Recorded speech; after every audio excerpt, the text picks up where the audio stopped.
والاقتدار، معبرين لكم في الوقت ذاته عن استعداد دول مجلس التعاون لدول الخليج العربية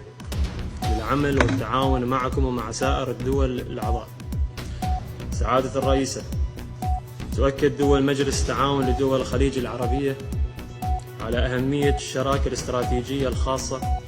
بين مجلس التعاون والمملكة المغربية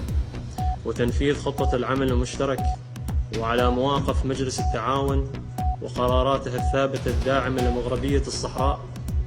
والحفاظ على أمن واستقرار المملكة المغربية ووحدة تراضيها، كما تشيد بقرار مجلس الأمن